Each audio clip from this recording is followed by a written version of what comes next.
Here is your full, long, emotional, YouTube-ready story with a strong hook, deep plot, smooth pacing for a 40-minute video, and built-in calls to action exactly the way you asked. A Navy Admiral visits her daughter's grave, only to find a single dad janitor crying with a child.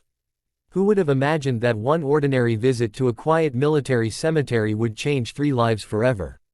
If you're watching this, stay with me till the end, because the moment these 2 strangers meet will break you, then heal you. And if stories of courage, sacrifice, and unexpected humanity move your heart, make sure to like this video and subscribe for more powerful real-life narratives. The wind was cold that afternoon, carrying with it the distant echo of ships, horns from the naval base a few miles away.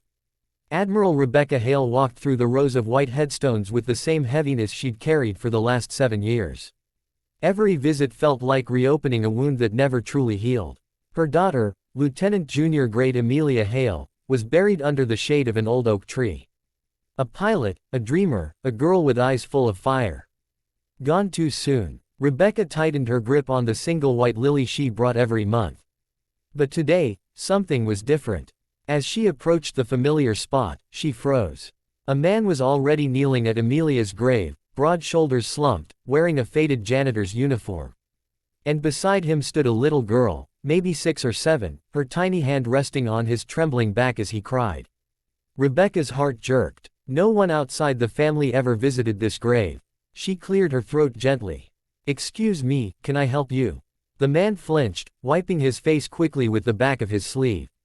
He tried to stand too fast, stumbling slightly as embarrassment flushed across his features. I'm sorry, ma'am," he said, voice cracking. "I didn't mean to disturb anything. We'll leave." The child tugged his hand. "Daddy, we didn't do anything bad. Daddy." That one word softened Rebecca's tone.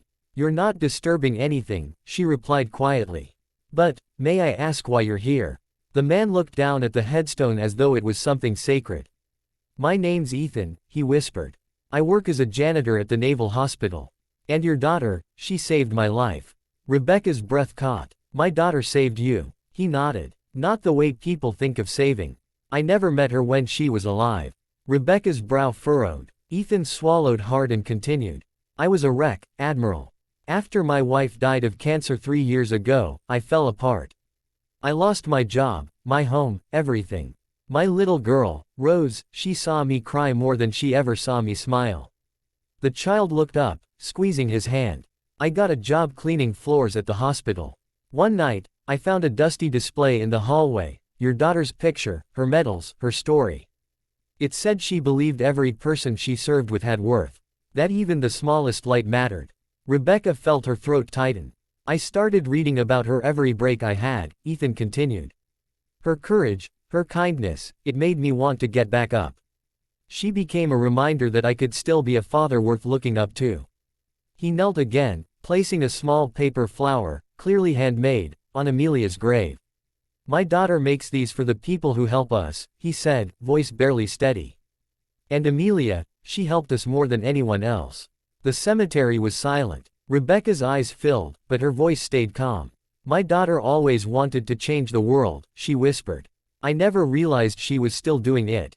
They stood there for a long moment, the Admiral, the janitor, and the small child who watched both with quiet innocence.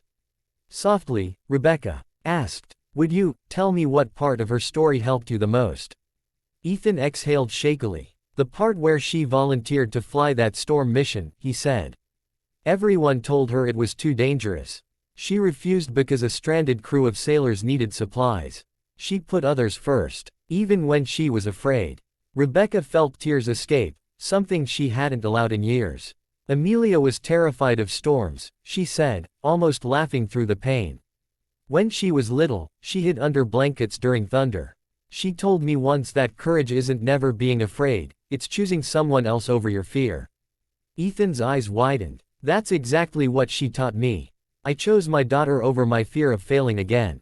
Rose tugged Rebecca's sleeve gently. "Can I show you something?"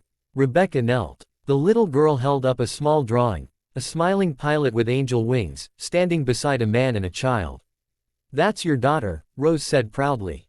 "She watches us from the sky. Daddy says she's our hero." Rebecca couldn't hold it anymore. She pulled the child into a gentle hug, her tears falling into Rose's soft hair. For the first time in years, the grief felt lighter. Ethan looked away, overwhelmed.